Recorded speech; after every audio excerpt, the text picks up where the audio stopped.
Good evening, ladies and gentlemen. Thank you very much, Shailja, Suneet, and Barun for being around. We start with the third shoot for the World Influencer Day. This is the second shoot with the marketeers. And yes, I think I'll start with why we are celebrating World Influencer Day because that remains the larger context of the shoot today. Um, we coined World Influencer Day for 2nd of December. And I think one large reason why we're doing this is I think we want to celebrate influencers. I think if you go back 5, 6, 7 years, there wasn't this creator influencer world. Since this has happened, I think we all travel better, we all eat better, we all maybe pray better because of spiritual influences also in lives, and I think we live better. So from IIGC to the creator, I think we're celebrating the World Influencer Day on the 2nd of December, and we have three very able guests. Shalja comes from PepsiCo, which is an industry which is we all consume Pepsi products day in day out. Suneet is a real estate expert right now with Whiteland. Barun is into GRM right now, where he's managing Rage and Ex Liberty. So we'll talk about your experience there. I think we'll start with Shailja.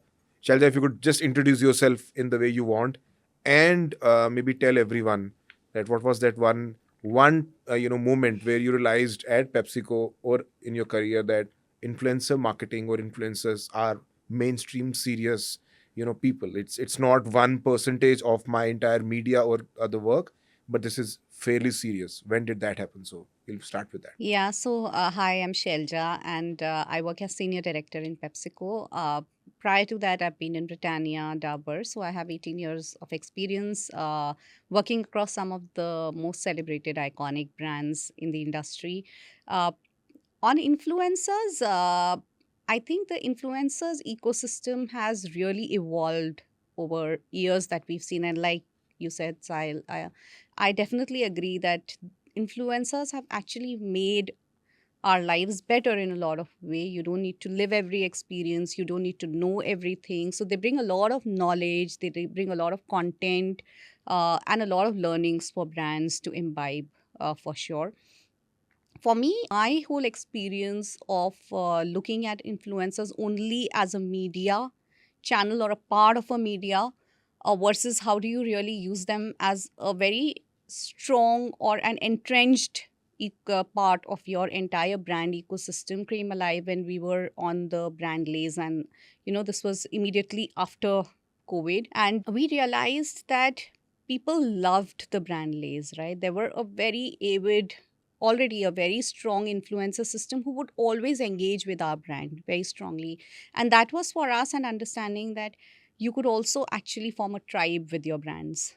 Okay, and that's where we started creating an ecosystem of influencers, cultivating them, engaging with them, and they became strong protagonists of our brand. We've done wonderful words with them. We used to call them the Lay's Smile influencers, or the Smiles tribe.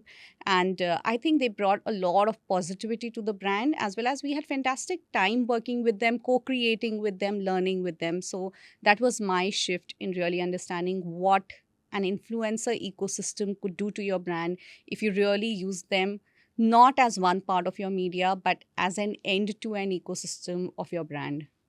And since it's become mainstream now, have you also seen a significant shift of percentage budgets going to influencers as compared to other mediums now? If it depends from campaign to campaign or brand to brand, I would say yes, versus what it was, say, 10 years back, 5 years back. There is a shift, for definitely towards the influencers ecosystem. I usually see them being a very integral part of everything that we do.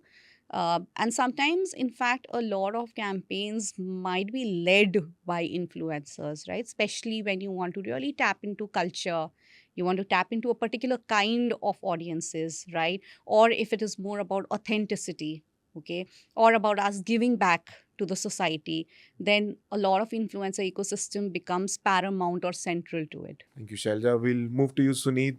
Why don't you introduce yourself in your fashion and let us know when did you see this pivotal moment on the creator side? So, my name is Suneet Singh. I currently work with Whiteland Corporation as a senior vice president.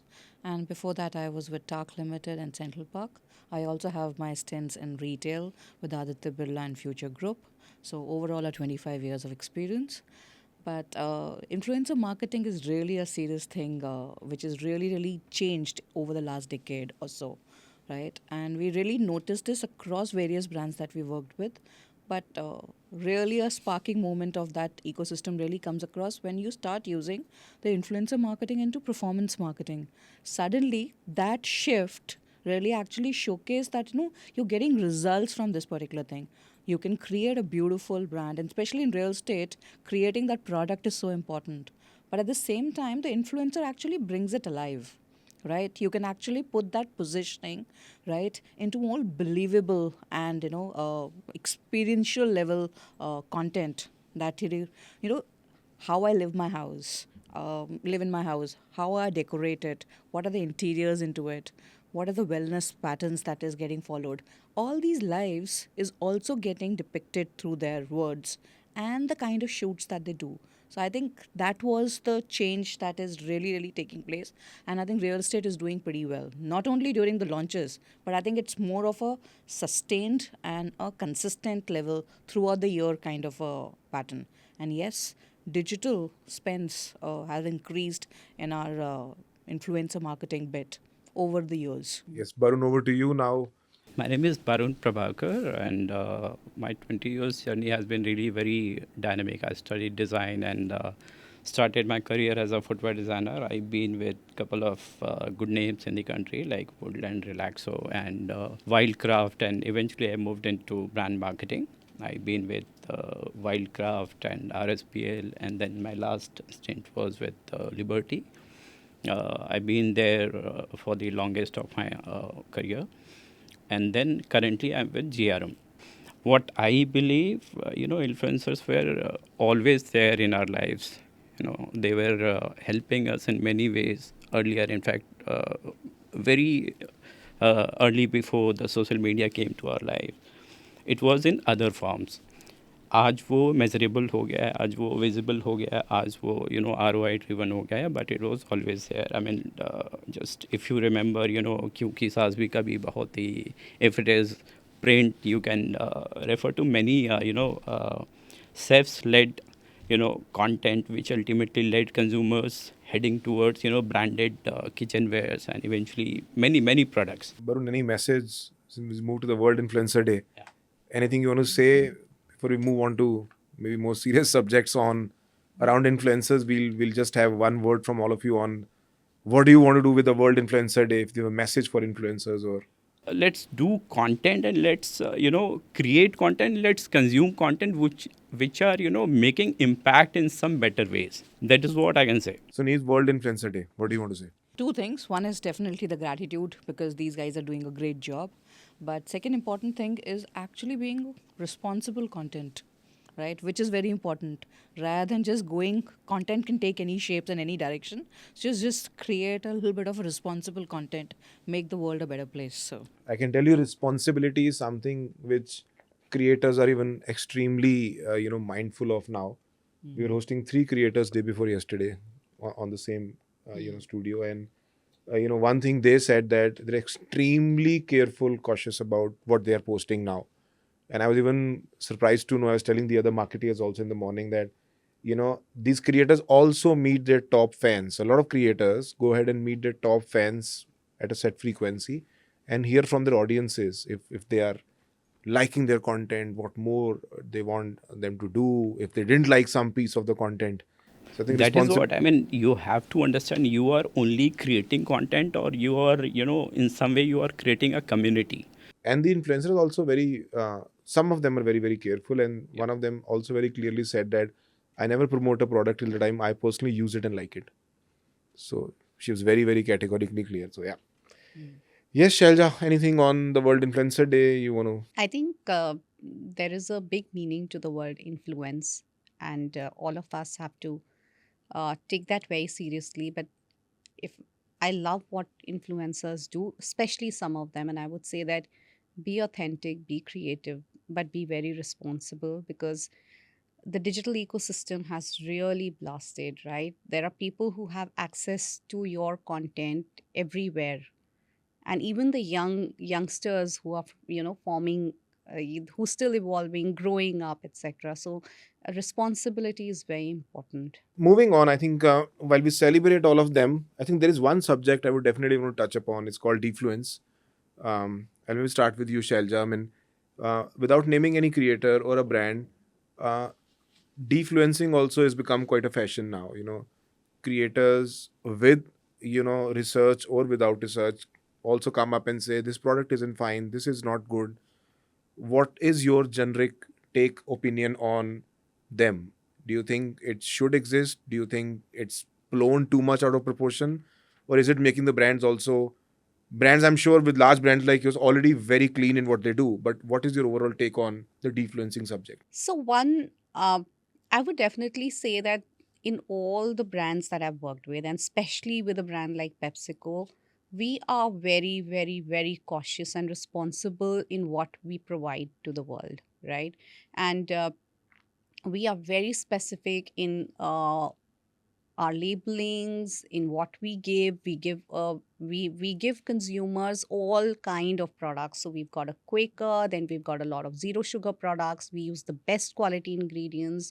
uh, so I would say that, beyond a point, we are very, very careful, and we are very confident of what we provide to the world. uh, Obviously there is, there are people who go, the influencers who go and talk about a lot about brands. And again, I would say, like we were talking earlier, that if it is to create, to get, to drive some kind of sensational content, etc., uh, I think you can see the authenticity behind it. So not saying much, but I think brands like ours, who internally are very, very confident of what we're doing, what we're putting out, right? We are very clear on we're doing the right things But by do the you take them consumers. seriously or ignore them? Um, I would say it's not because of them, right? We take what we need to provide to consumers very seriously, irrespective of whether they You take the existed or consumer not. seriously, is what you We want take to the say, right? consumer very seriously. We take our responsibility towards the consumer very seriously, irrespective of whether there's somebody who's calling it out or not, because ultimately who we catering to is the consumer. How's this entire thing in real estate? We've seen mini revolutions started by influencers against a builder XYZ. But do you see defluence or criticism as a part of social activations around real estate, or you haven't seen much around Uh, it? Frankly speaking, Sahil, it's not really restricted to real estate itself. It is, the world is a game for all of them. The people who wants to create a viral and a sensational this thing will go to any level, any best of the brands, any best of the person. They will do that character assassination, right? As you put it. But whether to take them seriously, it's very subjective, right? And ultimately, I agree with what Shailja says. What consumers feels and how a brand is confident about their own product will really, really stand tall in terms of a promise, rather than anyone else saying anything. But yes, like we talked about, that message on responsible content is a responsibility from everyone, influencer, creator, brands, everyone. Even our briefing to an influencer also needs to have that responsibility, right? It is actually going to impact the future generations. Lot many people might not do that research, will follow that particular influencer blindly, right? So you have to be really sure about what you talk and how you talk. So many a times you have to be really true to yourself, right? And actually concentrate on that, irrespective of what you have to say. Very subjective, no? Everyone will have a varied opinions on it. But when you have a reach, you need to be responsible because Of course. your content can impact. And IIGC runs a small program called the Task Force, which isn't against creators, but the team does look at a lot of content the creators put. And if the team feels that this isn't in the right spirit of talking about a brand, we drop them a DM. There's a cleanup report we will release soon. 80% of the times the creator takes down that content, and the response is thanks for notifying it because we didn't know that this can harm a category or pass a wrong message about the brand. So I think defluencing is happening, but I think a lot of creators also getting a lot more mindful about the way they should be looking at them. Barun, but do you seen? I'll just stick to defluencing for another minute before we move on. Is a large revolution happened against an auto company started by a creator, right? Do you think that is making life better for consumers eventually because he's maybe joined hands with a lot of them? Brands really don't have to be threatened because of this culture growing, but they need to be little more cautious about what promises they are building towards their consumer. That is most important to them, and they need to be really authentic and original there. Have you ever regretted signing an influencer, Shalja? Uh, Not really regretted signing an influencer, but I think this was initial days of when this entire influencer and creator ecosystem was evolving, and we were also evolving as brands. I think some of them were not very easy to work with. Uh, the second is that they did not realize that when there were certain guardrails given by a brand, like we said, we are very responsible in that way, right? And what Suneet said, that the briefing is very clearly given out, because uh, we have very clear guardrails towards consumers, towards content, what should we be showing and what should we not be showing. And sometimes in the earlier days, we did have issues of the creators or the influencers not really sticking to it, right? And then we had to really write off the content. So there was a lot of effort wasted in that way. I see that getting better now, because I think they've also evolved, understood. So they've become much more collaborative. Okay. And even brands have understood that to what level do you create with them, right? And let them get their own authenticity, their own brand into play, versus how much of what is important to you is clearly written out there. So I would only say that was one issue we faced in the But earlier it's days. got better as I the would whole say it's system got has better, evolved. Yeah. because I think both sides have evolved to understand that better. I think another conversation which is very widely being done, and IIGC wants to kind of give it to the industry, is also having a lot more tighter contracts and agreements between the brands and the creators. Because it's not only the challenges which brands have, but a lot of creators we talk to, there's no tight agreement even on the content usage. Like someone was telling very interesting thing in the morning that a brand signed up Rajesh Khanna, and you know the day he died they ran a lot of campaigns on him brutally because the contract didn't mention anything about that. So now the contracts with celebs have gone to a level that they said if there is a demise after that, if you use the content, then who are the official hires of the the beneficial goes to whom. So I think the contracting is also a point where we see there's a lot of gap between. So do you really get into the contracting part, or it's let's start? So there are two ways in which we work on that one. One is when we choose the influencers, we are very particular on who we choose, right? We do a lot of our own due diligence, not only from ROI point of view, whether what is their engagement rate or what is their reach, etc., but also from how have they been projecting themselves, or what kind of content do they put out, who are the people who are engaging with it. We do not want to be irresponsible on that front at all, right? So that's something we spend a lot of time doing when we sign up with somebody. However, when we have long term contracts with people, even if they are influencers, we have a very clear contract which is signed up by both the brands. And as PepsiCo, what I would say is that some things, even if they are, you know, legally or not right in any manner, even if they are not a part of the contract, as a company we would not do that, right? So that ways we are a company which is very driven by our principles, and that we take even to the influencers ecosystem very seriously. Suneet, how are you guys managing? If you look at contracting, that's a very large subject today. How are you guys managing the contracting part with the influencers?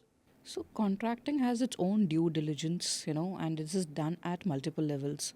One, it is done at the marketing and the brand level. Second, it is done at the legal and the compliance level. Then even the brand ecosystem that works out, even the agencies that we interact with, right? They also have their own set of this thing. So contracting is a little tighter in our aspects because the influencers are quite common if you look at it, especially a real estate brand. They can represent one and they can go on and represent a second real estate brand, right? So, what are the things that they really need to look at is getting captured in the contract, right? So, I think it's quite tightly controlled, yeah. A lot has happened in the creator ecosystems in the last 12-18 months, Varun, and we've seen some creators being taken to task with some of the content they posted. So now, when your brands look at creators and sign up with them, do you also keep this in mind that यार ये कुछ बोल ना दे, ये कुछ कर ना दे, because then we have maybe social media hashtag against that brand. I mean, it started way back with, as before pre-era days, Amir Khan doing something and people boycotting Snapdeal back in the days. So how careful are you in that, and is there a method you follow there? Method is I would say कई सारे सी हैं जिसको हम लोग carefully देखते हैं. The very first is I would say credibility is one of them. You have to check whether the people or the person you are going with, whether they really fit into your product category, the kind of brand promise you have. Do they really serve that? The credibility is of course one criteria you have to go for, and then there is another C you can say is consistency. I mean, how consistent they are with their own audience. I mean, forget your brand, how consistent they are with their own promises, what they have made to their own audience. And then another C would be you have to be looking at, as a marketer, of course, conversion.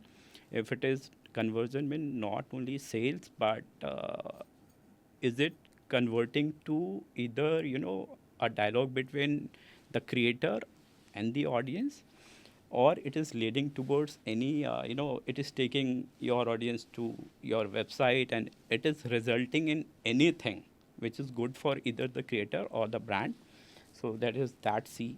And another C could be that content fit. You have to be very careful of whether let's say some X creator is trending these days, and और जो मेरा काम है और जो मेरे brand की personality है और जिस टीजी को मैं सर्व करता हूँ, क्या ये दोनों ही चीज़ें कॉमन हैं? क्या जिस तरह के वो कंटेंट कर रहा है, क्या मेरा कंटेंट जो वो मेरे लिए करेगा, क्या उसके ग्रिड में वो फिट होता हुआ, जस्टिफाई होता हुआ दिख रहा है, और it is just for the heck of serving the contract.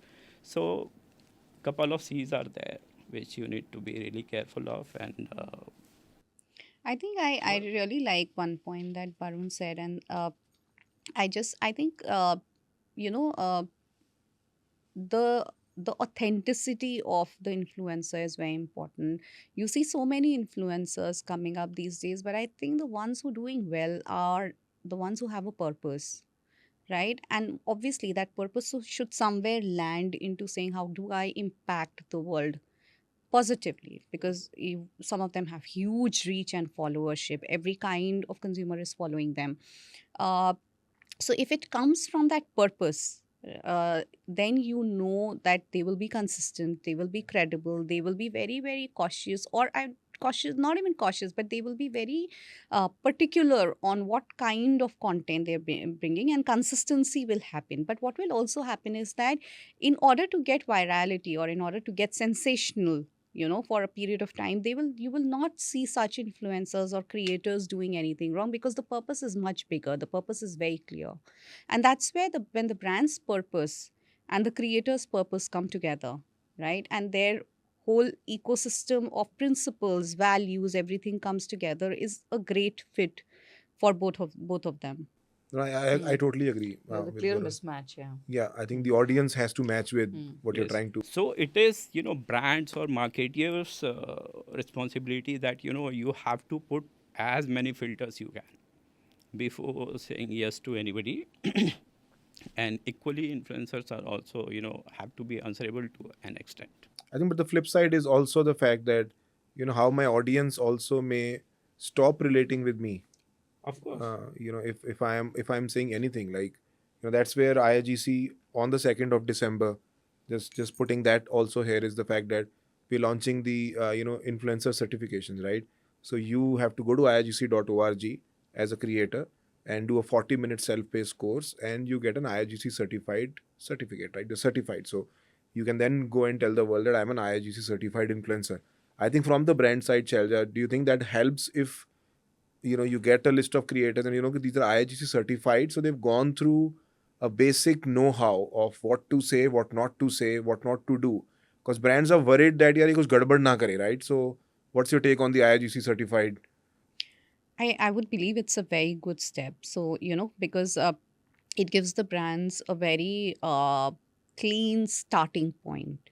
Okay. Because once you know that they've at least been educated on the do's, don'ts, conduct, everything, then you're getting somebody who is at least educated on the responsibility part, like we've been talking so much. And then the brands can do the rest of the filtering at their own level. But it would be a great first Yeah, step, that's the definitely. attempt, because we also get a lot of brands, and I think not only brands, I would say the influencer side of the story also remains that most of them very genuinely say that they are not even they were not even aware that this isn't permissible, or this was not to be said.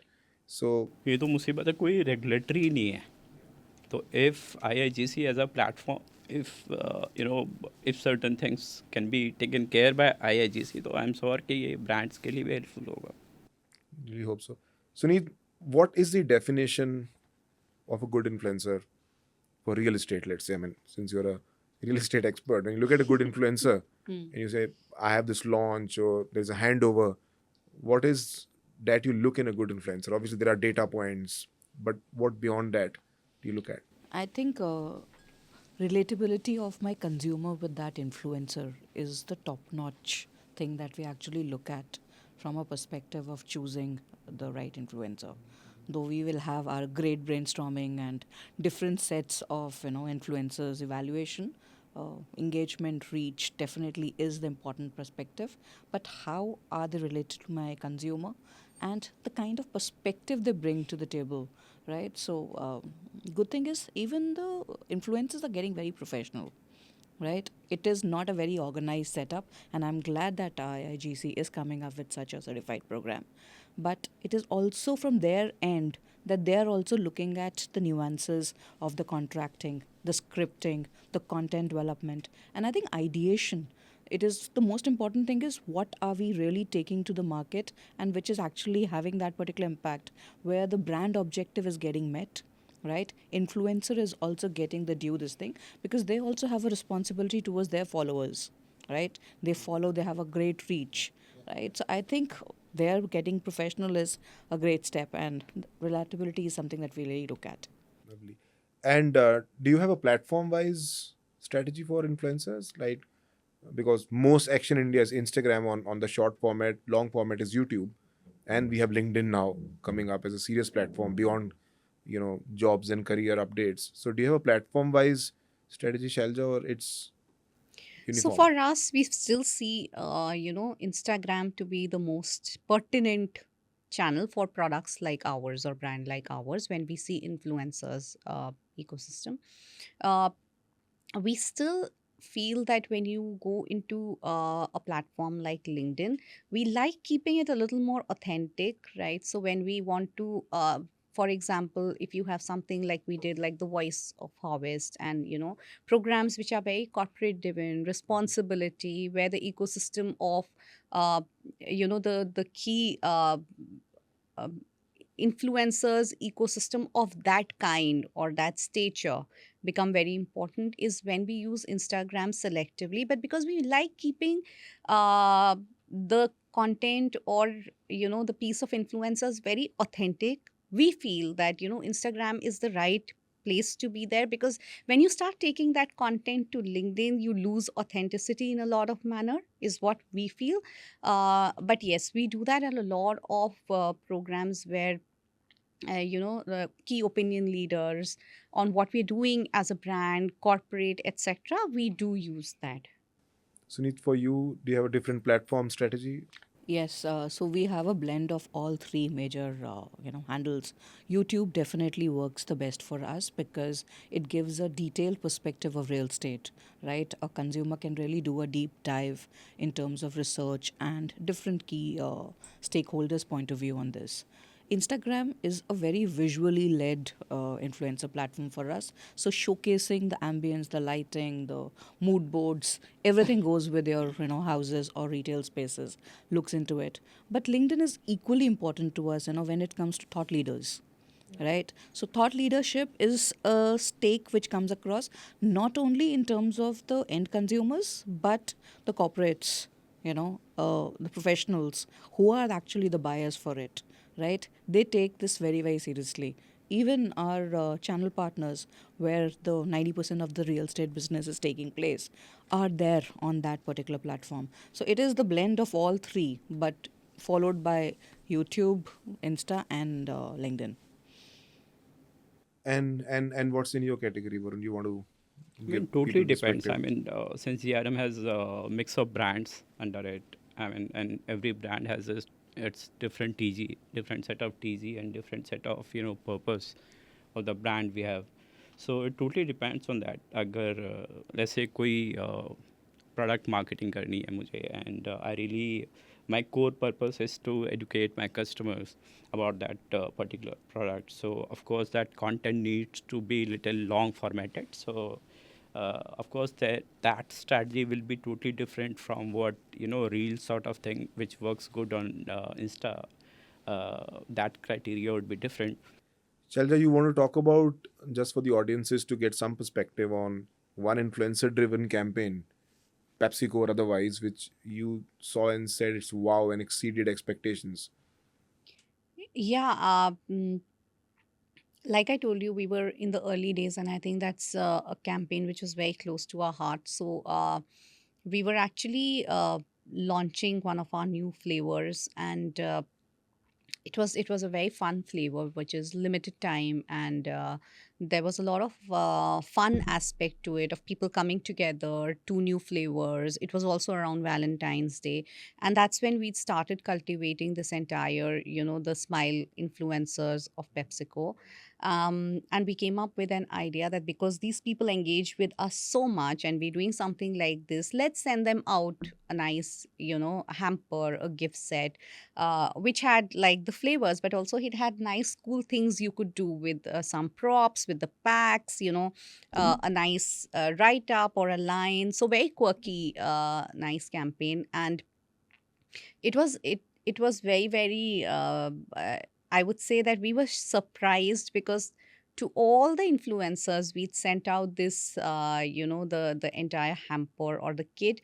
80% of them actually loved it. So I also feel that they also love brands if they're clearly associated with the brand, or if they relate to the brand, then they also kind of engage with the brand. Most of them did something really cool, nice, and they posted it, for us. And it became a kind of big movement, such nice content we got from most of them.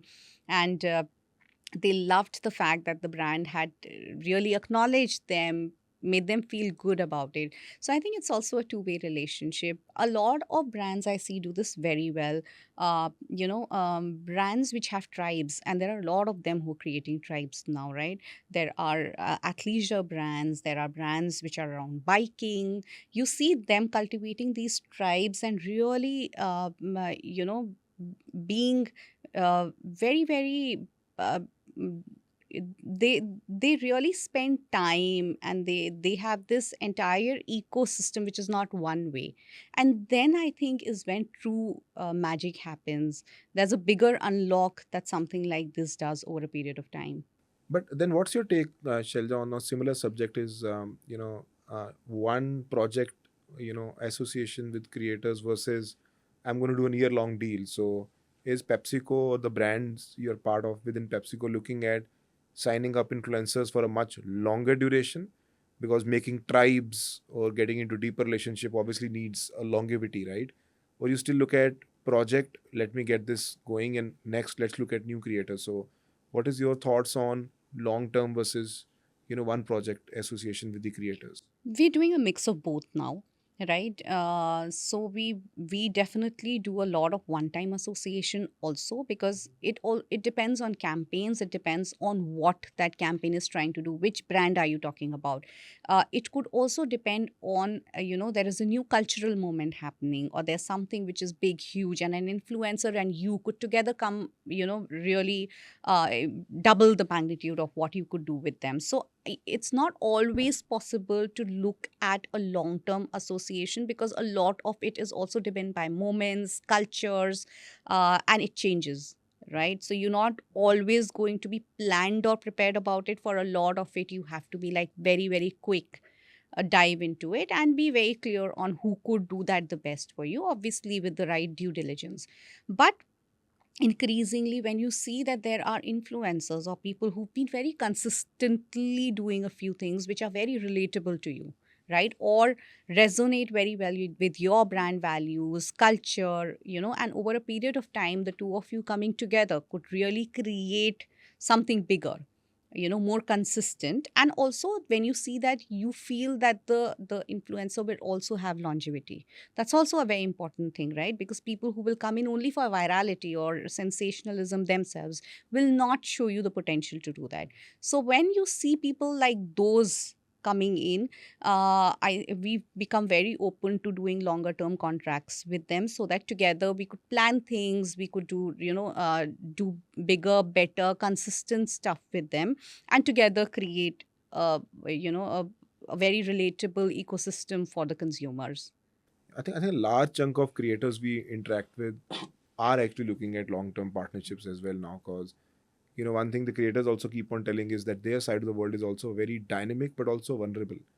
So when they know they're working with a brand for 12 months, 18 months, obviously that would definitely come at a much more viable commercials for the brands as well.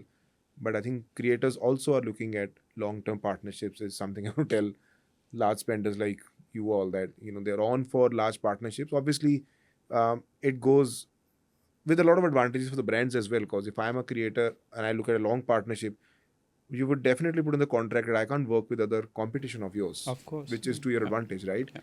The commercials are a lot more viable. Also, they understand the brand well, because we talk about creating tribes, or we look at creating, creators content which is very much close to the personality of the brand. That can only happen when we And work it long reflects time. many, Yeah. many other things. I mean, credibility is something which will come from this longevity if you create such contract. Yeah, but I think there's a different take to it also, Sahil, because in our industry, people also get to see new faces, new content, new thought, fresh perspectives, right? So it is very important to have the blend of two together, right? So you look at like what Shailja talked about, that we talk about campaign-led, influencers. But many a times you require different perspectives. Times are changing, and we are in dynamic times, right?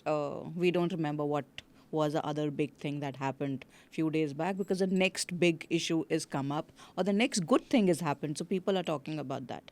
And real estate is something that is looking at, today I'm looking at from a perspective of a youngster, tomorrow I'm looking from a young adult perspective, then I'm looking at from a senior's perspective. So you require different ideas and different, personification of the brand. I think with real estate, it would also depend on the category of the product. If you're Exactly. launching a extremely premium, housings, Yeah. it could have a different TG True. as And an for a influencer retail also. brand of ours, which we are looking at more young influencers coming across, right? We have a brand called Urban Cube. Now, Urban Cube is a retail destination. I want more young people going across and talking about it. So it varies, and different ones. Yeah, yeah. Yeah.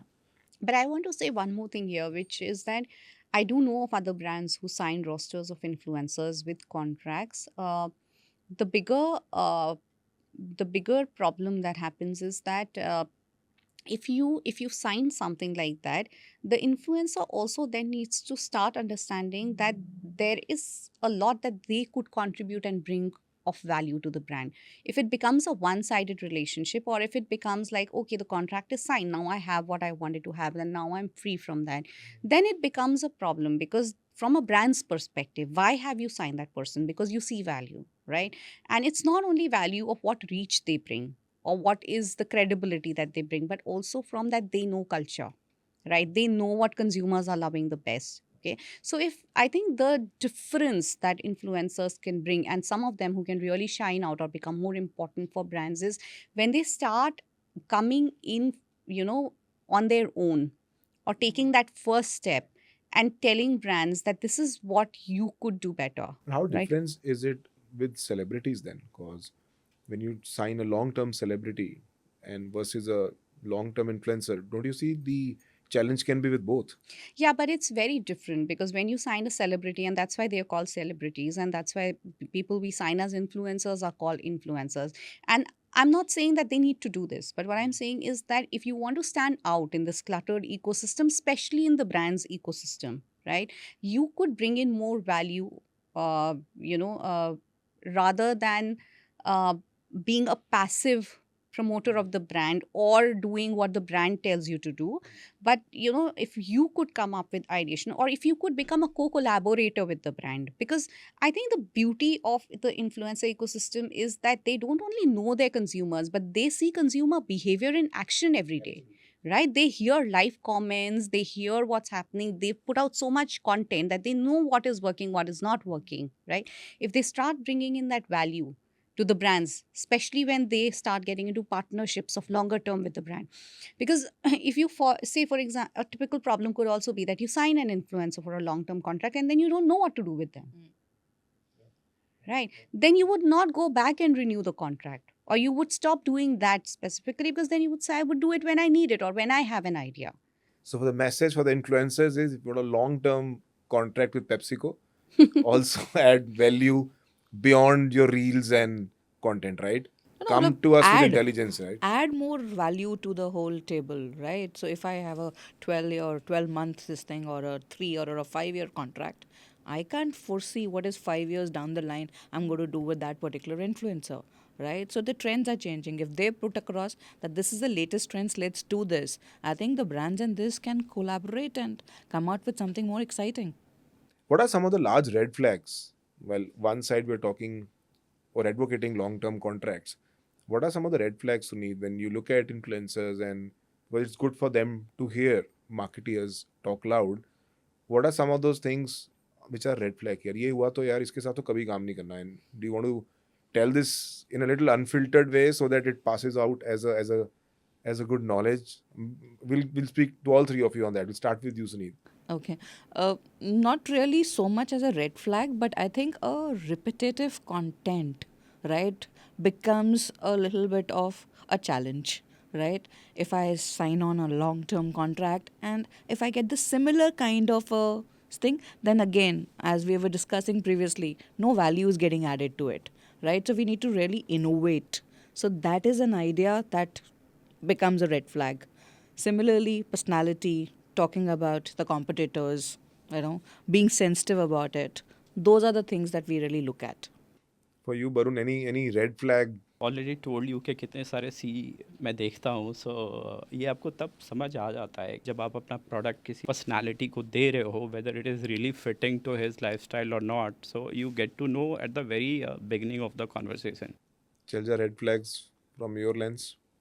See, especially when you look at people, obviously it's important for the short term association also, but especially when you look at people for long term association, I would say that if they lose their authenticity because they start thriving on virality, especially based on sensationalism, is where they start going in the wrong way. So if you start seeing a lot of controversial content, something which is unauthentic, doesn't seem like their real self or what you signed them for, is a red flag for sure.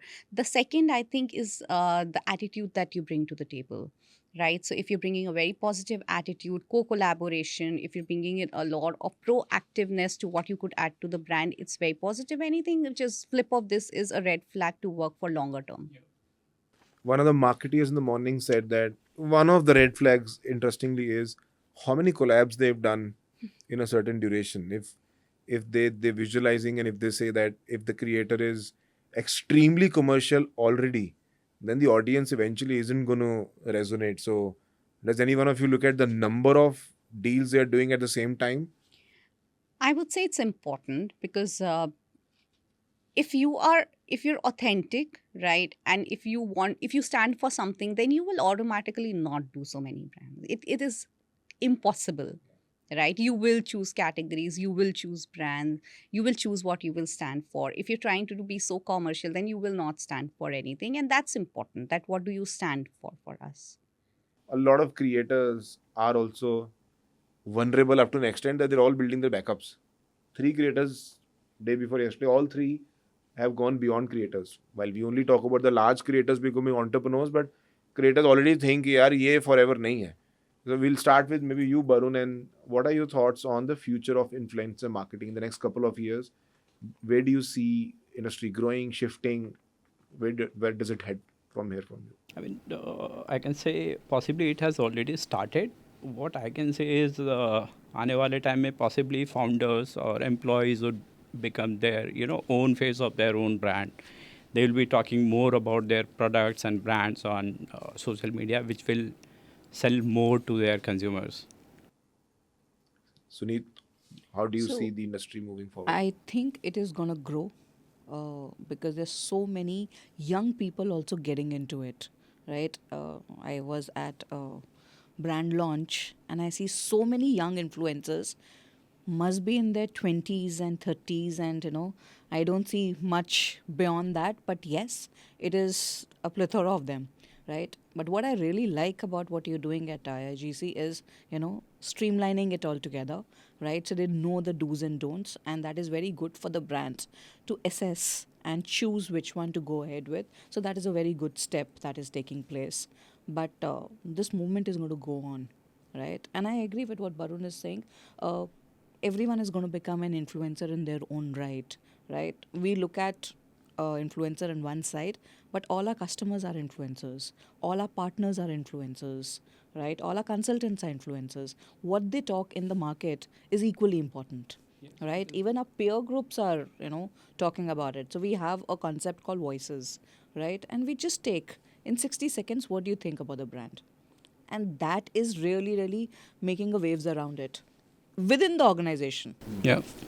Going beyond the organization is a little more, right? But let's say what the senior management team feels, what a middle management feels, what does the entry level people feel about it, what are the other associates feel about the brand, right? So that is, I think it's a growing industry, right? There is no stepping back. It's not really going to do, but yes, a shift is around the corner that people are also. So influencer is also going to be under the radar, right? So there's also going to be looked at from that lens of how are they doing it, what is the larger purpose and the goal that they are working towards, right? So they're also going to be assessed on that. I think that is the whole reality. They will also look at a lot of new trends, like an AI will going to assess the influencer and the brand, and be that Yeah, baseline to I accept. think So AI that is is also definitely this. bringing in a Yeah, change. yeah. Shalja, what is the future? What do you want to say? I would say that it's still evolving, right? I think we're at the helm of, we've seen it blast or become big.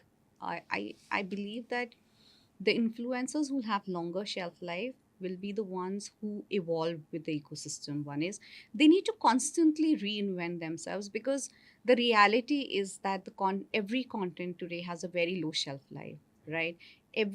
So if you're not able to bring either fresh content, perspective, reinvent yourself basis where your consumer is going, then obviously you will feel pressure.